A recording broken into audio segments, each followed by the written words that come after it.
What's up, guys? So thanks for tuning into this video here. I know there's kind of a shocking thumbnail and title, but I want to give you some background on what that is actually talking about. Now, as most of you know, I've been reading the book The Death of Elvis, and it's taken me a long time to get through it just with how busy I've been and things going on. But I came to a certain point of this book, and just FYI, I'm about to wrap it up and do a final review shortly. On page 304, it talks about Elvis meeting a Memphis gastroenterologist. Big word there. It is Dr. Lawrence Rubel. And, you know, just a side note, when it comes to these books, you don't know what's right or wrong. This is all to be taken with a grain of salt. You know, this is what this person said. This is what this particular book says, but you don't know if it's true or not. So, you know, this video is just for some entertainment purposes, but you know, I like to cover all different topics of Elvis's life, the highs and the lows. And so anyway, this doctor was named Dr. Lawrence Rubel, and he first treated Elvis in 1973. The book says that he was taking a massive amount of cortisone in Las Vegas, and as a result of that, his colon became distended, and it also says he had no bladder function or no control over his bladder, which, you know, I kind of find hard to believe.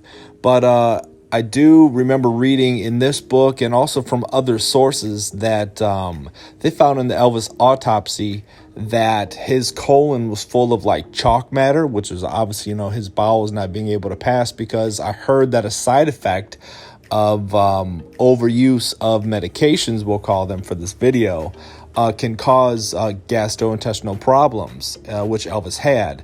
I remember watching Lisa Marie on Oprah, I believe it was, saying how Elvis and herself suffered from constipation, and that it was kind of a family thing, and that Lisa was embarrassed one time, I believe it was at a Christmas dinner or something, where Minnie Mae asked her if she had a BM today, a bowel movement.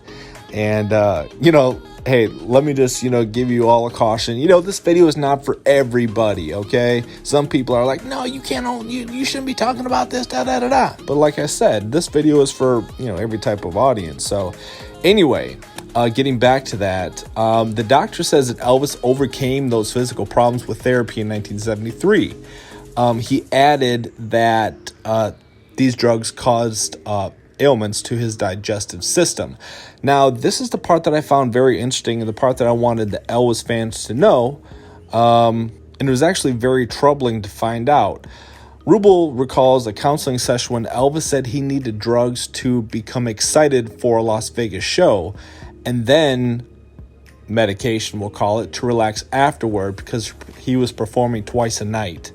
Now, you think about it, Elvis was becoming so bored with these shows in Las Vegas that he actually had to take uppers to get excited for the shows.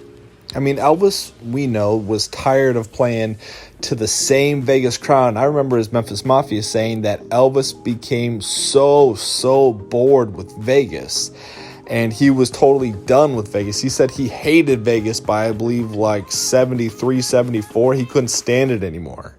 And some of you will blame the Colonel for that.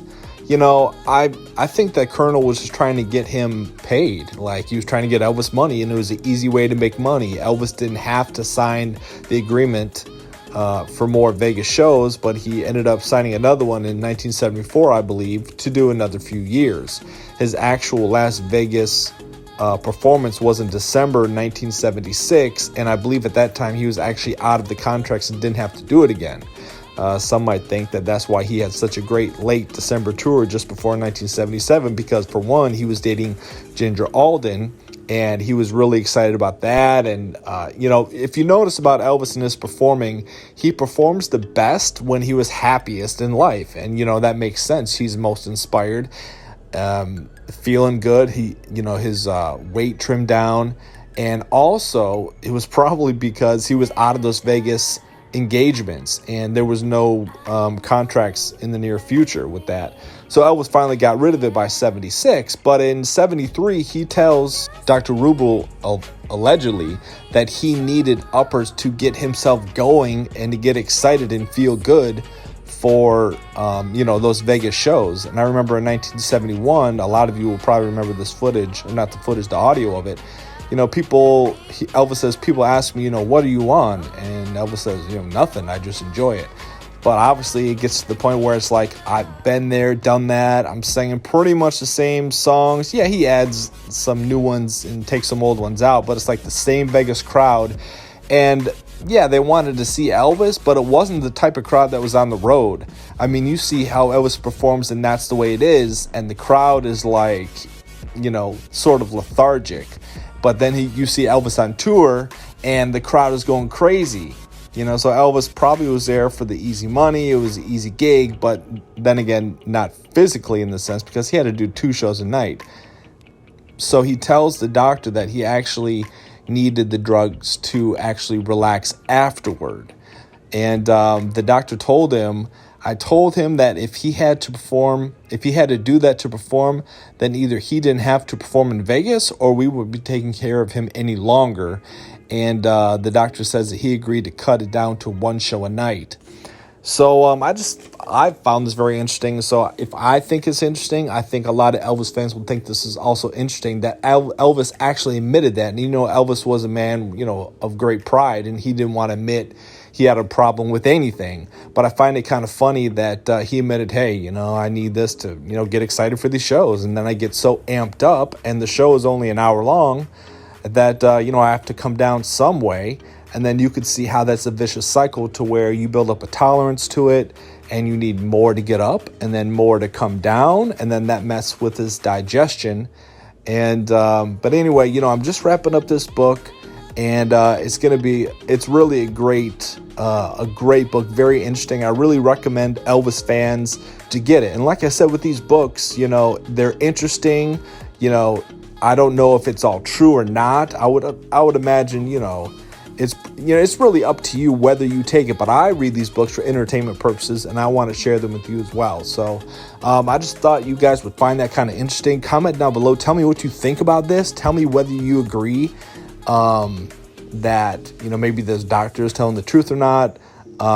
It could be. I kind of believe that it's true, that they had this because this was actually his testimony. It was because it comes to the trial cases to where they were having certain people on trial for what they were prescribing to Elvis after his, it's hard to find the right words because you can't say certain keywords on YouTube, but after August 16th, 1977, we'll say like that.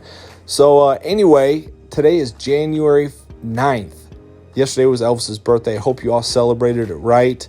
If you go to ElvisistheMan Instagram, you can see the posts I made and some awesome footage that's on there as well.